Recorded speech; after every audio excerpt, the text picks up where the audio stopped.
That's the way it should be. But I wasn't so sure that Mark and Alan Gustafson hadn't snookered these guys again by getting in there and getting that work done and coming out with the lead. Well, if Jeff Gordon just barely beat him back, Mark Martin was well behind Jeff Gordon by going ahead and stopping. There was no way they could do it without going a lap down. Because under this new procedure, the pace car will drift back and pick here's the race Hamlin. leader. Here's Hamlin, our leader back there. All these cars in front of him, they will take the wave around, and he will be the leader of the race. Just like we drew it up in the pre-race show, Jeff and I. And there they go. Now, anyone in that position who did not wish to take the wave around would have to drift to the back behind all of the lead lap cars. Lead lap cars in front for the restart. And some of these cars that took the wave around here, it doesn't necessarily put them back on the lead lap. They just get one of their laps back. Well, let's look at David Rudiman. I mean, David Rudiman was running in the top 10 there. You know, we talked about him running 7th. He is now at the tail end of the lead lap, running 15th. To remind you what happened to Jeff Gordon as he attempted to come on pit road prior to the caution coming out. There you see the 14 of Tony Stewart up high. That left no room for Gordon. Couldn't get himself slowed down enough to enter behind Stewart. Stayed out on track. Then he came around, got on pit road. The caution came out. And it looks like he's going to restart in the 11th position with 20 laps to go. Steve Letarte is, I almost feel like Steve Letarte is blaming himself for that, and I'm not sure why. Maybe he knew Stewart was coming to pit road. 18 lead lap cars, the front 9 rows, led by teammates Kyle Busch and Denny Hamlin. Whoa. Here we go, 20 to go. Man, Hamlin got the big restart that time. Woo. And Jamie Mack slides into 2nd place. Yeah, Hamlin got a great restart. McMurray followed him right up through there. That was a big surprise because Kyle has been so good on the restarts, but not tonight. Kyle Busch sits 3rd. His older brother Kurt is 4th. Montoya 5th in the 42. Kevin Harvick 6th. Mike Larry, I believe that caution is just what Denny Hamlin needed. Gives him a chance to stretch his leg a little bit, relax. He should be able to drive off and leave these guys. Boy, that big pack there pounded 3 wide into turn 1, and I didn't think they were all going to make it. I didn't either, and now neither did they. Kurt Busch passed Kyle, and that's for 3rd. Montoya's coming with him in the 42. Kyle is getting freight trained, man. I don't know. His car just didn't come up to speed. And here comes Mr. Where did he come from? Kevin Harvick. You're riding with him.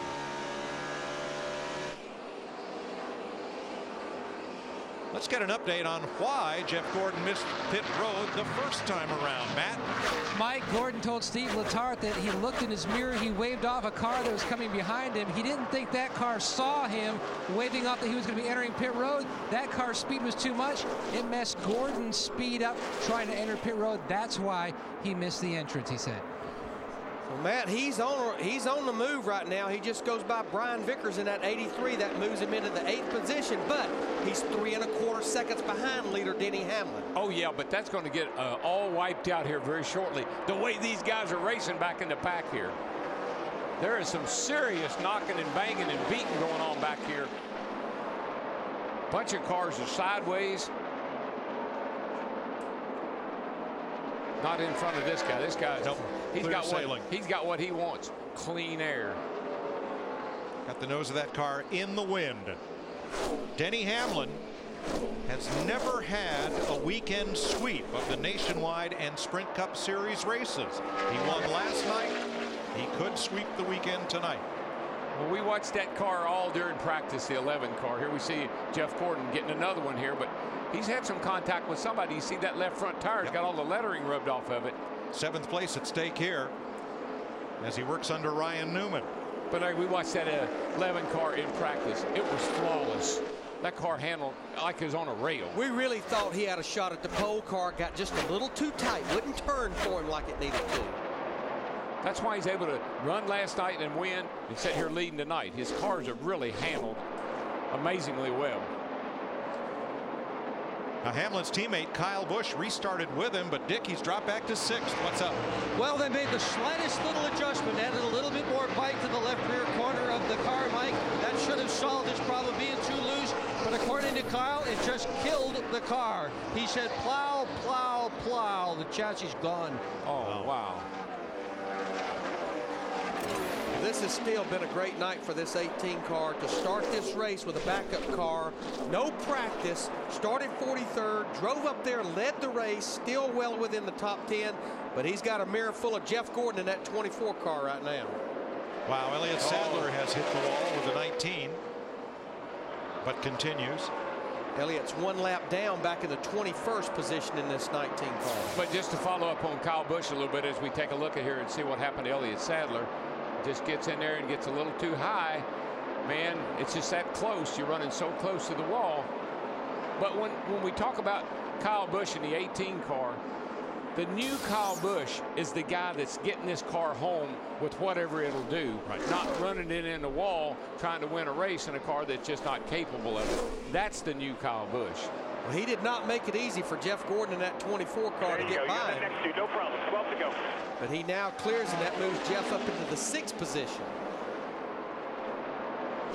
But Jeff just ran a 28.44. Our leader Denny Hamlin just ran a 28.46, pretty much a mirror of each other.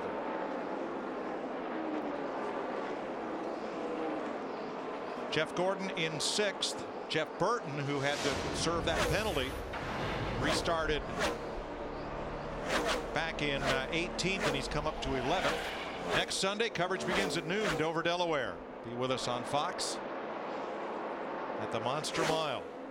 Tonight, Darlington has dealt a bad hand to Jimmy Johnson. He went out of the race in a crash with A.J. Allmendinger and finished 36th. Burton trying to come back, but there's only 10 laps to go. Yeah, the only thing that's going to save a couple of these guys, Jeff Gordon and Jeff Burton, is should we get one caution here at the end of the race. Right now, things have settled down.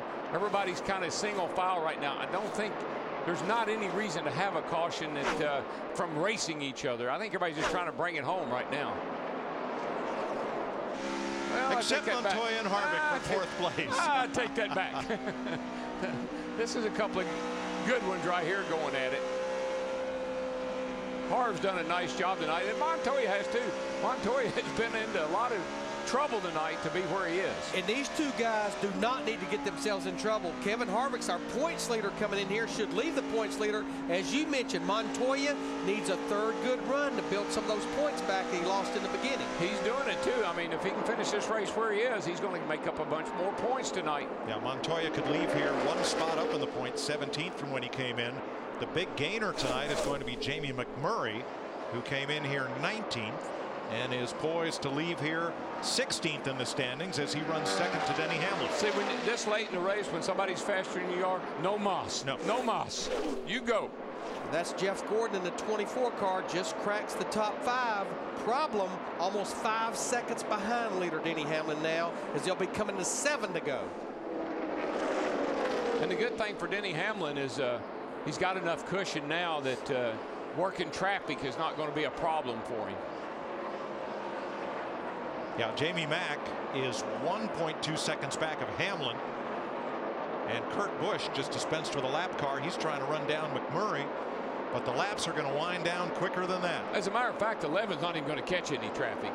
He's not. The race is winding down, and he's got clear sailing, so he's got it made. But when I look at Jamie McMurray in that one car, when you think about it, as we were getting close to the end of 2009, he had no idea what his future was going to hold.